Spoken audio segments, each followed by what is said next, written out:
All right, everybody. My name is Doug Midori, and the title of my talk is BackConnects Suspicious BGP Hijacks. I want to thank everybody for sticking around to the very last talk of the day. I know it's a long day, and I want to extend a heartfelt welcome to the team from BackConnect, who I understand is in the audience. Hope you enjoy this talk. So they gave me 30 minutes, but this isn't going to take anywhere near that much time. So either we'll have some time for discussion, or maybe we'll just cut out for beer and gear a little early. But why don't we get started? So to tell this story, there's a bit of setup here. It begins with a big story that Brian Krebs, I'm sure many of you know who this guy is, put out last month about an organization called VDOS. And so VDOS is this DDoS for hire service. You would pay them to go and attack somebody, and this was kind of a criminal business. VDOS was mentioned in the excellent Radware presentation this afternoon. And they suffered a breach. Krebs got a hold of some of the materials that came out of that breach, which was basically a client list of who was using this service, what were they using it to attack, what type of attacks, the days that these took place. And so there was a lot of material came out of this breach. And these guys are now, the Israeli kids that were behind this, I understand, are now arrested. But in the course of reporting this, Krebs had come across a BGP hijack that had targeted one of the address ranges of one of the control nodes that VDOS used. And so I think using one of the automated BGP stream services, he discovered this and reached out to realize it was this company, BackConnect, had performed a BGP hijack on this address range belonging to Verdina, which is a hosting. We'll get to who this outfit was in a second here, but BackConnect did confirm back that they had conducted this BGP hijack, and that it was done for defensive purposes. And I've written about a number of BGP hijacking incidents in the pantheon of the incidents that we point to. This is probably the only one I can think of, and please correct me if I'm wrong, where you have the perpetrator actually coming out and confirming that this was what they were intending to do. The purpose was to intercept traffic. That makes this a noteworthy incident. And then this defense of using this for defensive purposes, we'll circle back and maybe talk about that at the very, very end of this presentation. But setting that aside for the moment, this is kind of what the hijack, some technical information around the hijack. So BackConnect is AS203-959, and they announced this /24 on the 7th of September. This is the day before Krebs put out his blog. And it lasted for about 50 minutes. This is a visualization I like to use to try to convey the propagation profile of a route. In this, the x-axis here is time, the y-axis is peer percentage. And so we have about 400 peers to give us full tables as our data source. If you were familiar with Renesys, this is the Renesys BGP data. And so what this type of visualization tries to convey is the duration of how long this hijack lasted, and then the scope of just how much of the internet was accepting this route during that time. So the other piece of data that we use, holy cow. All right, you'll have to take my word for this. This is supposed to be a trace route. It looked fine for me. So the other piece of data that we use to investigate these type of incidents are trace routes. So we have about almost 300 machines that we're running trace routes all the time. We generate maybe hundreds of millions of trace routes every day. And every time there's some sort of routing incident, there is invariably one of these trace routes gets sucked into it and allows us to try to study when it's a properly formatted incident. So in this case, what you would have seen if this were the formatting was better was Cogent taking this trace route from our instance in AWS in Ashburn, Virginia. Cogent takes it across the ocean, across Europe, and then on to Sofia, Bulgaria. This is normal before the hijack. And then during the hijack, it's going to be hard to read too, yeah. During the hijack, we can see this getting redirected to Voxility in Los Angeles and on to BackConnect, where actually BackConnect answers this trace route as if it were Verdina. Again, a little hard to parse in this view.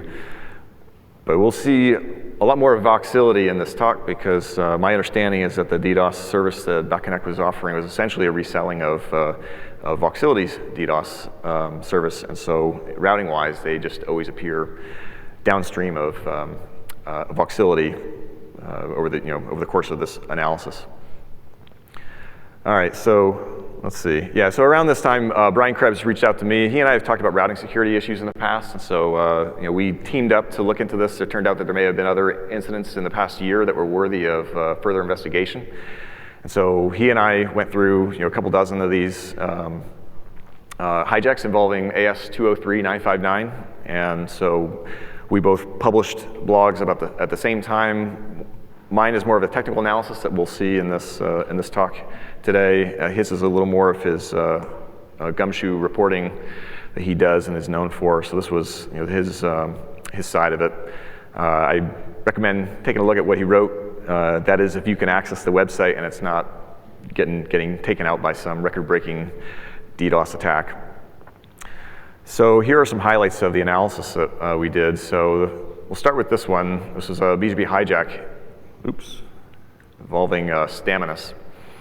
So Staminus was is another security company that actually has a relationship to BackConnect. The current CEO of BackConnect was formerly from Staminus, and a couple weeks subsequent to this incident, there was a pretty massive breach of Staminus. So people have tried to have wondered aloud if there was a link between these two things. I don't really have anything to shed on that question, but I can just talk about the routing hijack. So these are the formats of the AS paths that we saw during this incident. It keeps advancing. Every one of these AS paths we'll look at starts on the leftmost ASs will always be 3223, which is Voxility, and then 203.959, which is BackConnect. That's universal to any of these examples. The first instantiation of this hijack had a number of ASs, and then BackConnect as the rightmost ASN, which we would typically interpret that as the origin. However, everything to the right of the leftmost two ASs is kind of made up in any of these examples. This was changed after about 20 minutes to remove the BackConnect. Fighting with this thing. Remove the BackConnect on the rightmost side of the AS path, and so now it would appear like in about there was the origin.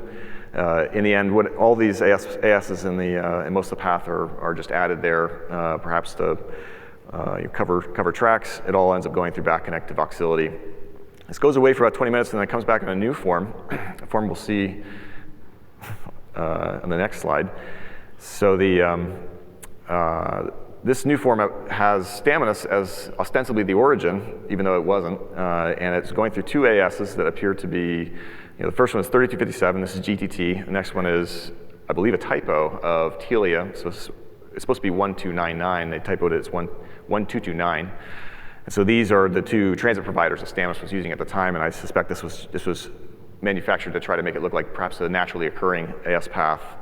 But in the end, it exclusively went through BackConnect onto Voxility as they all do.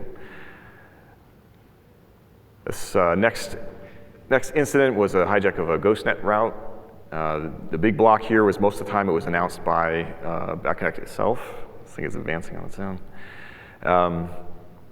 And at the very end, it switches to this path, this format that we saw on the Staminus hijack. I don't know how to control this thing. With Staminus as the rightmost AS, and then GTT, 3257, and Telia typoed in the path. So just like the previous incident. So here's just a couple more of these where we've got forged AS paths. With one on the left has got China Telecom. This is 4134, added as if it were the origin of this route. And then it changes to be originated by Hurricane Electric, 6939. and then onto a couple of ASs, then through China Telecom. Both of these were fabricated as well. We've got peering in China. We have a lot of peering with Hurricane Electric, and we can say for sure that these routes were not in their table. I don't believe they were. We can say with a high degree of certainty they weren't originated from those networks. On the right-hand side, another instance where we're kind of rotating through origins to perhaps hide what is the true origin of this route. So I've given a couple of presentations at NANOG over the years about routing leaks, and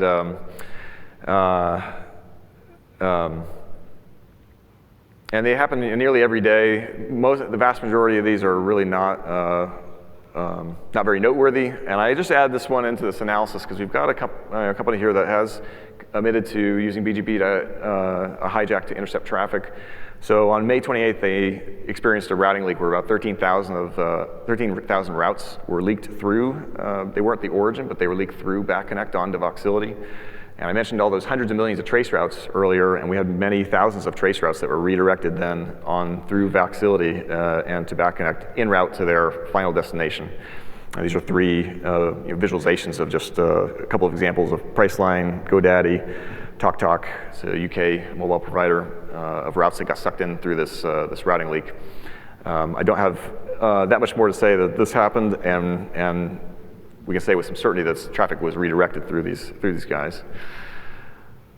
All right, so I'll start to wrap this up, and I think this is a noteworthy incident because we've got an incident where the perpetrator did confirm what they were out to do, and which was to intercept traffic. And in this case, they defended their actions as a defensive action, which maybe we can discuss. This wasn't the first time the BackConnect was involved in routing hijacks, or at least this AS 203959. And the CEO did get in touch with me to say that many of these things that we've discussed today were the actions of a former employee. So I guess we're all good now. A couple of meta points there coming out of this incident are, one is years ago it was kind of just Prolexic that was doing the BGP based DDoS mitigation, and these days, I know I'm tracking about 12 of these outfits, and every couple of weeks I come up with another one, and so there's actually quite a few entities now entering the space of doing BGP based. So we've got entities announcing each other's address space in the course of their security work. And as a BGP analyst, this is kind of a brave new world of all this kind of crazy activity. But then the larger question, I think, for the community, I think I ask this in all sincerity, is could there ever be a scenario where an incident where using BGP to hijack another entity's IP space is justifiable?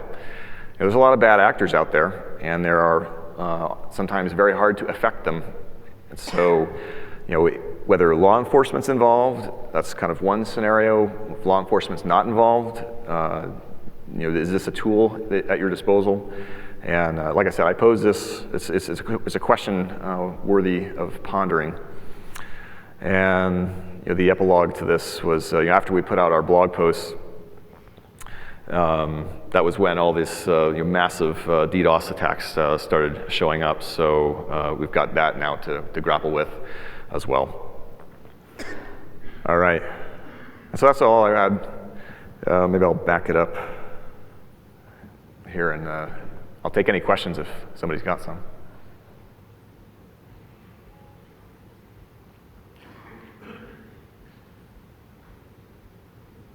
How about?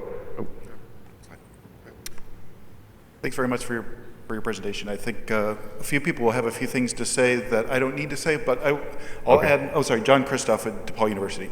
I was relayed a story from a former boss, many of you may know, Rodney Jaffe, when I worked with him at Ultra DNS. He told me, it would have been in the early to mid 90s, that, I think I can tell this story now. He was working what then became Genuity, and ISS, I think it was Chris Claus, who ran that company originally before it was purchased by IBM. They had that internet security scanner, and they were scanning the internet, and apparently had scanned one of Rodney's networks. And so what Rodney had done, or instructed his staff to do, was announce more specifics to their routes and basically took them off the network. And I think that may have been one of the first and early Great, I didn't know that hijacks. one. Thank you. Kevin Bloomberg, The Wire. This sort of reminds me of when you tell a child that not to take the glass off the table and you leave the room. The fact that these companies are able to do this because the tier ones, tier twos don't protect what they are allowing to be advertised out from their own customers, I think is the real issue. We will continue to see this until the primary providers are the ones that are actually cleaning up what they're allowing to get advertised out. There's no reason for these companies to be allowed to do this. They shouldn't be doing this. As far as other mechanisms, yes, we need to clean up the bad actors, but allowing any company to randomly decide is the wrong way to go, especially when you have human interaction and fat fingering. I don't need my routes screwed up because somebody got a digit off. Sure. Thanks. Maybe, let's see, how about the center? Matt? Matt Hijack, Yahoo. So we point the finger squarely in this talk at BackConnect, but echoing somewhat what Kevin was saying, I think this talk would have been equally applicable as a scathing indictment of Voxility's lack of customer filters. I'm not going to go all Randy Bush and talk complete RPKI, but even having simple IRR-based filters would say that shouldn't have been allowed upstream, even if you have a potentially questionable actor downstream. So as a community, are we failing miserably at not shitting all over our own bed by not building filters? Let's get better at this, people. Thanks. Yes, we are.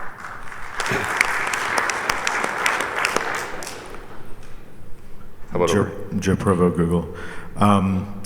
Strongly agree both to Kevin and Matt in the filtering. To directly answer the question, no. Okay. if you have a contractual relationship with somebody who is scrubbing your traffic, you publish the policy, you make that known, so it does not appear as the same thing as what these are. So we shouldn't conflate the term hijack with any such shift of policy from day to day. If it's agreed to, if it's something that I hire someone to do, that is miles different than some path forgery and hijacking. Good point. Patrick Gilmore, Markley. I have what might be a sillier question. On all your graphs, they didn't get to 100%. According to Jeff, there's only 0.2%. It looks like you only get 90%. What's up with that? Well, actually, most of these, it's a good point. So on a lot of these graphs, actually, the thing was only going to about, about halfway up on a lot of these graphs. And so it does, it's kind of interesting, when we wrote up about, the BGP hijacks in 2013, like out of Belarus, and in that case where we can go back and look at these guys crafting BGP communities to try to change the propagation profile of how these routes were getting announced through the internet. And the purpose was to try to, if you're going to announce them more specific, if you don't do anything, you announce it to a transit provider, it's going to go global. And so you're not going to be able to do a man in the middle if you do that, because you need to have some path onto the legit destination that's clean to send the traffic. And so steps were taken in that case to limit the propagation so there'd be a clean path so they could send the traffic onto the destination. In these cases, I think I checked for communities, I didn't see any, but there's a lot of ways you can affect the, limit the routing propagation of, just announcing to peers or just announcing to certain providers. So that would account for some of these cases of it not going up the top. I think there's the ones that are globally routed, and there's a little space that may be just an artifact of the graphing tool that we're using. Okay. And then one other question. So you have a very nice question up on the screen. Some people have said something. I would like to see anybody in the room who actually thinks the answer is yes. Okay, I think we're done. All right. I figured as much. I figured it's worth posing the question. Jeff? Actually echo what Patrick said, and it actually ties back to something that he was talking about a year or two ago. It is so easy to make network providers, ISPs, responsible for the behaviour of their customers. But the issue really comes around common carrier positioning. The contract, the social contract is, if I don't look in the packet and I respect the privacy of my customers, why should I be liable for what they do? And realistically, what's going on here is, should you victimise a network provider, hijack their routes, because of actions of their customers? And to my mind, phrasing the question that way kind of plays into, I think, the knee-jerk reaction of many law enforcement authorities. In telephony, the only way to sort of find someone was to go through the network provider. They were the leverage into the network. The ISP, oddly enough, in an IP network is not necessarily the leverage into end customer networks. We don't look. We shouldn't be looking. And when folk use encrypted traffic, that's fine by us, in theory. Because as a common carrier, it's not our business. And so this idea that somehow, because it's a convenient lever, I will pull it, I think actually opens back up the whole common carrier debate. Sure. And I think this industry is better served by taking a moral high ground here and going, there is a real issue out there. It's a policing issue, it's a law enforcement issue, and by all means, we cooperate. But to say that the network is the point of control for end users' actions is kind of crossing over a line that I think is a dangerous historical precedent to cross. Okay. Yeah, I think we got, is that Tony back there? Anton Capella, 5'9", original co-chair of the IP hijacking BOF. All right. All right. So I'm curious, when you're looking at these, padded or whatever, call it falsified ASPads, of course, to have this return path work, what was the sort of logical or detecting, what are the steps that you implement to look for that, call it transit valley? Referring back to the so-called transit property of most ASPads being valley free, that is saying you don't see a little guy interconnecting two big guys typically. What means or what logical mechanisms are you guys using to programmatically find these so-called valleys?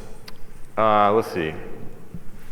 I guess I'll concede that I hadn't, programmatically discovered these until we set out to look for them. Okay.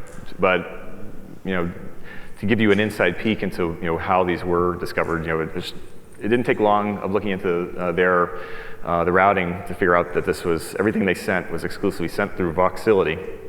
Mm-hmm. And so looking for that edge and just collecting up everything that had been seen across that edge in the last year was step one. And then from there, you could find these things with kind of surprising origins.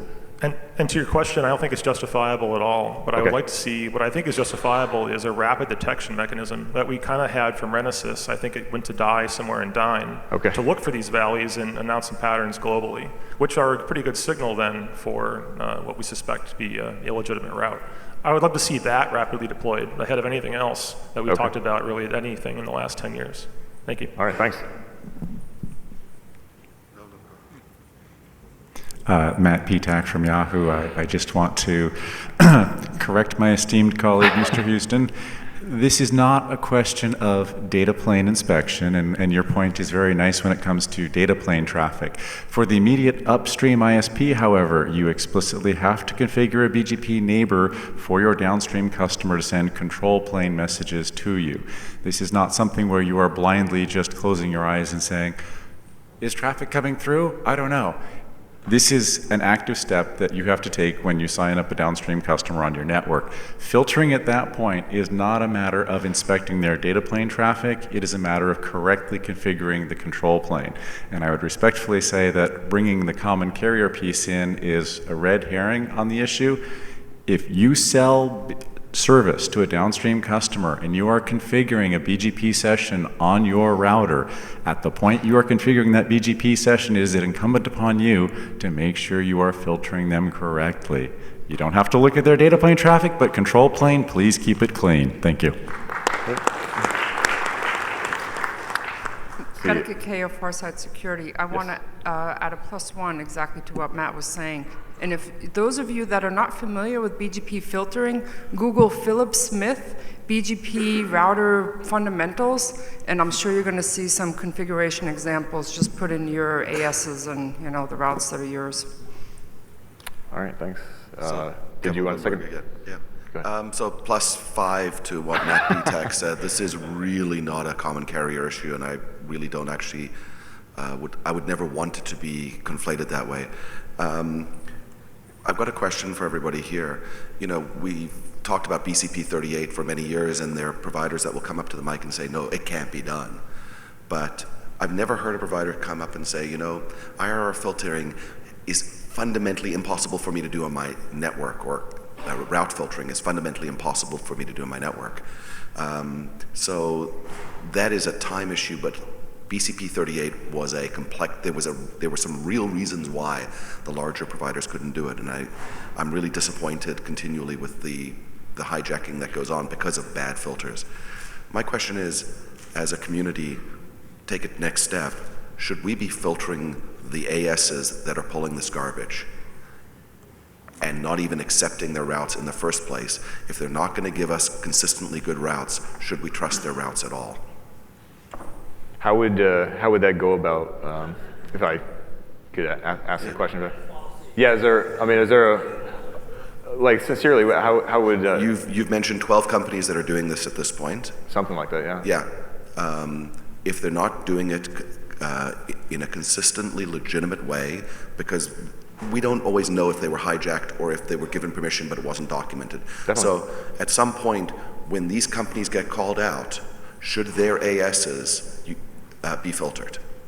Because you can filter on an AS path on the inbound and drop their routes and just say, we're not going to accept what these people are saying. So we'll just maintain a list somewhere of just... Yeah, okay. The bad actor list. I don't know if that's a the block right list solution. for ASs. An RBL list, effectively. Okay.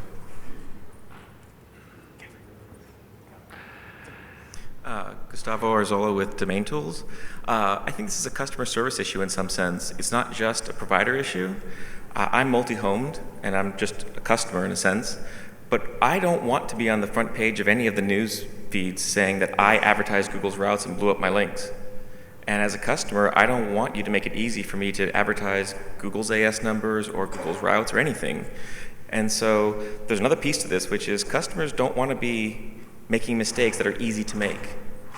Because it's easy, if you don't think about it, to turn yourself into a transit between 2 points and suddenly, oops, I just cooked my links. So it'd be nice if your upstream were filtering or to prevent that from happening, prevent you from making a mistake? Is that? Yeah, exactly. Yeah. And not only that, but there aren't that many people in my mind that need to be transit. And so why can't it just be the policy of this industry that if you don't ask to be transit or ask to be unfiltered, you'll be filtered? Okay. All right, I think that's it. Beer and gear? All right, thanks.